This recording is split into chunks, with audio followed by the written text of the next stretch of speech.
E aí, tudo bem com você? Seja muito bem-vindo a mais um vídeo no nosso canal. Meu nome é Francisco Henrique e hoje nós vamos ler os capítulos 1, 2, 3 e 4 de 2 Coríntios. Nós hoje estamos dando início aí à nossa leitura em 2 Coríntios, tá certo? Ontem a gente leu Ruth e hoje nós estamos lendo 2 Coríntios, tá bom? Foi praticamente um pequeno intervalo aí, intervalo de um dia entre 1 Coríntios e 2 Coríntios, né? Mas vamos dar prosseguimento aí à segunda carta aos Coríntios, tá certo? Hoje também nós estamos fazendo 173 dias que nós começamos o nosso plano anual de leitura. Hoje está fazendo 173 dias de leitura. E se você quiser participar junto conosco até acabar as leituras aí, é só você se inscrever no canal, ativar o sininho para receber todas as notificações e aguardar os vídeos saírem todos os dias para você ler junto com a gente, tá bom? Então a gente vai iniciar a nossa leitura orando para o Senhor abençoar a gente, né? Para a gente entender tudo direito. Senhor, meu Deus e eterno Pai, mais uma vez te agradecemos pelo privilégio que o Senhor nos concede de poder ler a Tua Palavra, pelo privilégio que o Senhor nos concede de poder meditar nela depois. Em nome de Jesus pedimos, vem nos dar sabedoria, vem nos dar graça e entendimento para que a gente possa compreender. Espírito Santo vem nos ensinar. Eu por te agradecemos em nome de Jesus. Amém. Então vamos lá, meus irmãos. O capítulo 1 de 1 Coríntios é um título assim: Saudações de Paulo. Versículo 1 do capítulo 1. Eu, Paulo, chamado pela vontade de Deus para ser apóstolo de Cristo, de Jesus, escrevo esta carta com nosso irmão Timóteo, à igreja de Deus em Corinto e a todo o seu povo santo em toda a Acaia. Que Deus, nosso Pai e o Senhor Jesus Cristo lhes dê graça e paz. Pronto, agora a gente vai para o versículo 3, que tem um título assim: Deus encoraja a todos. Versículo 3 do capítulo 1. Louvado seja Deus, Pai de nosso Senhor Jesus Cristo, Pai misericordioso e Deus de todo encorajamento. Ele nos encoraja em todas as nossas aflições, para que, com o encorajamento que recebemos de Deus, possamos encorajar outros, quando eles passarem por aflições. Pois quanto mais sofrimento por Cristo suportarmos, mais encorajamento será derramado sobre nós por meio de Cristo. Mesmo quando estávamos sobrecarregados de aflições, é para o encorajamento e a salvação de vocês. Pois quando somos encorajados, certamente encorajaremos vocês, e então vocês poderão suportar pacientemente os mesmos sofrimentos que nós. Temos firme esperança de que, assim como vocês participam de nossos sofrimentos, também participarão de nosso encorajamento. Irmãos, queremos que saibam das aflições pelas quais passamos na província da Ásia. Fomos esmagados e oprimidos além da nossa capacidade de suportar, e pensamos que não sobreviveríamos. De fato, esperávamos morrer.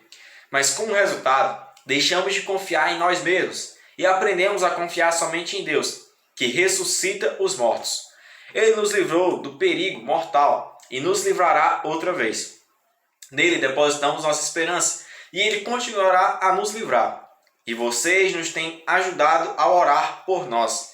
Então, muitos darão graças porque Deus, em sua bondade, respondeu a tantas orações feitas em nosso favor. Agora a gente vai para o versículo 12, que tem um título assim: A mudança de planos de Paulo. Versículo 12. Podemos dizer com certeza e com a consciência limpa que temos vivido em santidade e sinceridade dadas por Deus. Dependemos da graça divina e não da sabedoria humana. É dessa forma que nos temos conduzido diante do mundo, e especialmente em relação a vocês. Nossas cartas foram claras e objetivas, não havendo nada escrito nas entrelinhas ou que não conseguissem compreender. Espero que um dia vocês nos entendam plenamente, mesmo que não o façam agora. Então, no dia do Senhor Jesus, poderão se orgulhar de nós como nos orgulhamos de vocês. Porque eu estava tão certo de que sua compreensão e confiança queria abençoá-los duplamente, visitando-os 2 vezes. Primeiro a caminho da Macedônia e depois ao voltar de lá. Então vocês poderiam me ajudar com minha viagem para a Judéia. Talvez vocês estejam se perguntando por que mudei de ideia. Será que faço meus planos de modo irresponsável? Será que sou como as pessoas do mundo que dizem sim quando na verdade querem dizer não? Tão certo como Deus é fiel, nossa palavra a vocês não oscila entre sim e não. Pois Jesus Cristo, o Filho de Deus, não oscila entre sim e não. Foi a respeito dele que Silas, Timóteo e eu lhes falamos, e sendo ele o sim definitivo, ele sempre faz o que diz. Pois todas as promessas de Deus se cumpriram em Cristo com um alto e claro sim. E por meio de Cristo confirmamos isso, de modo que nosso amém se eleva a Deus para a sua glória. É Deus quem nos capacita e a vocês a permanecermos firmes em Cristo. Ele nos ungiu e nos identificou com sua propriedade ao colocar em nosso coração, o selo do Espírito, a garantia de tudo o que ele nos prometeu. Agora invoco a Deus como testemunha de que fui para poupá-los, que ainda não voltei a Corinto. Isso não significa que queremos controlar vocês, dizendo-vos como exercer sua fé. Nosso desejo é trabalhar com vocês para que tenham alegria, pois é pela fé que permanecem firmes. No versículo 24, a gente encerrou o capítulo 1. A gente vai para o capítulo 2, mas só que continua com o mesmo título, tá certo? É a continuação do título aí, né? Que é a mudança de plano de Paulo. Versículo do capítulo 2. Por isso, resolvi não entristecê-los com outra visita dolorosa, pois se eu lhes causar tristeza, quem me alegrará? Certamente não serão aqueles a quem entristeci. Esse foi o motivo de eu ter escrito como fiz, para que quando eu for, não sejam entristecidos por aqueles que deveriam me alegrar. Sem dúvida, vocês sabem que minha alegria vem do fato de vocês estarem alegres. Escrevi aquela carta com grande angústia, com o coração aflito e muitas lágrimas. Minha intenção não era entristecê-los, mas mostrar-lhes quanto amo vocês. Pronto, agora a gente vai para o versículo 5, que tem um título assim: Perdão para o pecador. Versículo 5 do capítulo 2, de 2 Coríntios. Não exagero quando digo que o homem que causou tantos problemas magoou não somente a mim, mas até certo ponto a todos vocês. A maioria de vocês se opôs a ele, e isso já foi castigo suficiente. Agora, porém, é hora de perdoá-lo e confortá-lo. Do contrário, pode acontecer de ele ser vencido pela tristeza excessiva. Peço, portanto, que reafirmem seu amor por ele. Eu lhes escrevi daquela forma para testá-los, a ver se seguiriam todas as minhas instruções. Se vocês perdoam este homem, eu também o perdoo. E quando eu perdoo o que precisa ser perdoado, faço-o na presença de Cristo, em favor de vocês, para que Satanás não tenha vantagem sobre nós, pois conhecemos seus planos malignos. Quando cheguei à cidade de Troade para anunciar as boas novas de Cristo, o Senhor me abriu uma porta de oportunidade. Contudo, não tive paz em meu espírito, pois meu querido irmão Tito ainda não havia chegado com notícias de vocês. Assim, despedi-me dos irmãos ali e fui à Macedônia para procurá-lo. Agora a gente vai para o versículo 14, que tem um título assim: Ministros da Nova Aliança. Versículo 14 do capítulo 2. Mas graças a Deus, que em Cristo sempre nos conduz triunfantemente. Agora, por nosso intermédio, ele espalha o conhecimento de Cristo por toda parte, como um doce perfume. Somos o aroma de Cristo, que se eleva até Deus. Mas esse aroma é percebido de forma diferente por aqueles que estão sendo salvos e por aqueles que estão perecendo.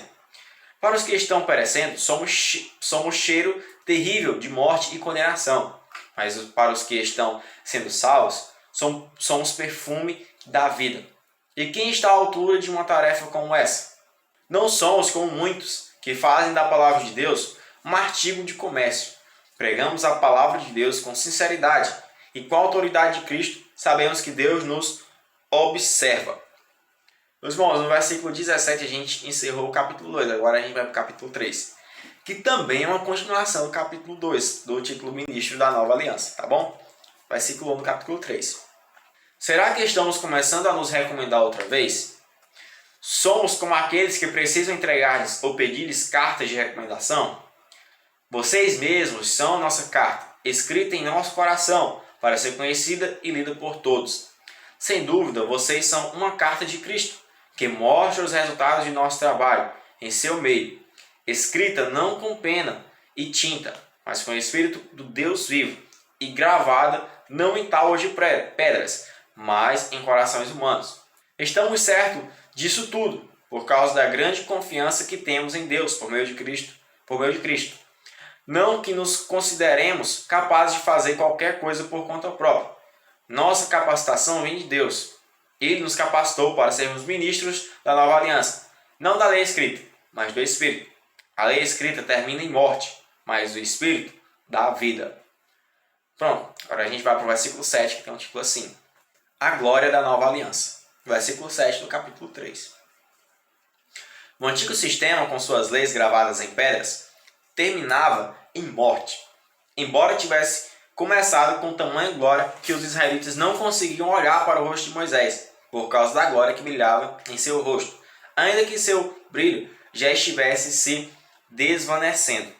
Acaso não deveríamos esperar uma glória muito maior no novo sistema, que se baseia na obra do Espírito? Se o antigo sistema que traz condenação era glorioso, muito mais glorioso é o novo sistema, que nos torna justos diante de Deus. De fato, a glória do passado não era nada gloriosa em comparação com a glória magnífica de agora. Portanto, se o antigo sistema que foi substituído era cheio de glória, muito mais glorioso é o novo, que permanece para sempre. Uma vez que o novo sistema nos dá tal esperança, podemos falar com grande coragem. Não somos como Moisés, que cobriu o rosto com um véu para que os israelitas não vissem a glória, embora ela já estivesse desvanecendo. Mas a mente do povo estava endurecida, e até hoje, toda vez que a antiga aliança é lida, o mesmo véu lhes cobre a mente, e esse véu só pode ser removido com Cristo. Até hoje, quando eles leem os escritos de Moisés, seu coração está coberto por esse véu. Contudo, sempre que alguém se volta para o Senhor, o véu é removido, pois o Senhor é o Espírito, e onde está o Espírito do Senhor, ali há liberdade. Portanto, todos nós dos quais o véu foi removido, podemos ver e refletir a glória do Senhor. E o Senhor, que é o Espírito, nos transforma gradativamente à sua imagem gloriosa, deixando-nos cada vez mais parecidos com Ele. Amém, meus irmãos? No versículo 18 do capítulo 3, nós encerramos o capítulo 3. Agora a gente vai para o capítulo 4, que tem um título assim: Tesouros em vasos de barro. Versículo 1 do capítulo 4. Portanto, visto que Deus, em sua misericórdia, nos deu a tarefa de ministrar esse novo sistema, nunca desistimos. Rejeitamos todos os atos vergonhosos e métodos dissimulados. Não procuramos enganar ninguém, nem distorcemos a palavra de Deus. Em vez disso, dizemos a verdade diante de Deus, e todos que são honestos sabem disso. Se as boas novas que anunciamos estão descobertas atrás de um véu, é apenas para aqueles que estão perecendo. O Deus deste mundo cegou a mente dos que não creem, para que não consigam ver a luz das boas novas, não entendendo esta mensagem a respeito da glória de Cristo, que é a imagem de Deus.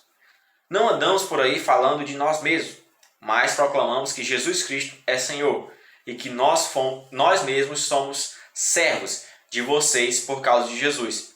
Pois Deus que disse: haja luz na escuridão, é quem brilhou em nosso coração, para que conhecêssemos a glória de Deus na face de Jesus Cristo. Agora nós mesmos somos como vasos frágeis de barro, que contêm esse grande tesouro. Assim, fica evidente que esse grande poder vem de Deus, e não de nós. De todos os lados somos pressionados por aflições, mas não esmagados.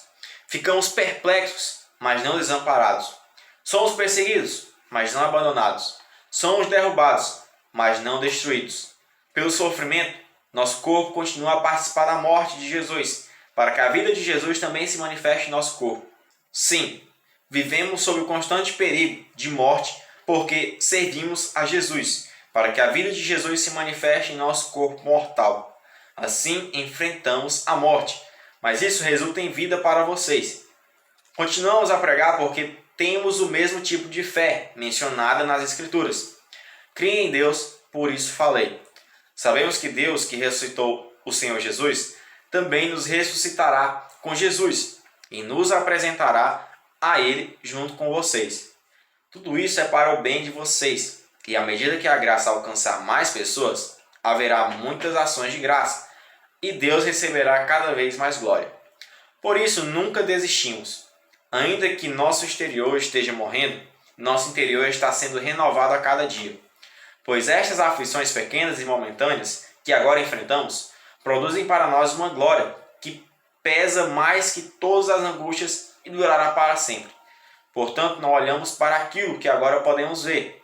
Em vez disso, fixamos o olhar naquilo que não se pode ver, pois as coisas que agora vemos logo passarão, mas as que não podemos ver durarão para sempre. Amém, meus irmãos. No versículo 18, nós encerramos o nosso capítulo 4 e também a nossa leitura diária de hoje. Meus irmãos, que o Senhor continue abençoando a vida de vocês, dando graça e sabedoria. Que em nome de Jesus, a gente venha meditar nas Escrituras Sagradas, tá bom? Que a gente venha vivê-la. Meditar para a gente viver elas, tá certo? A gente não deve somente ler. Ler é ótimo, é excelente. E é o começo. Mas nós também devemos meditar, tirar um tempo do nosso dia, além de ler, e parar, meditar, estudar aquilo que o Senhor falou, para que a gente possa colocar em prática nas nossas vidas, tá bom? Então, que Deus continue abençoando o dia de vocês, dando graça a Deus. Que a gente venha se ver amanhã, assim, se o Senhor permitir, tá bom? Tchau, valeu, a paz do Senhor.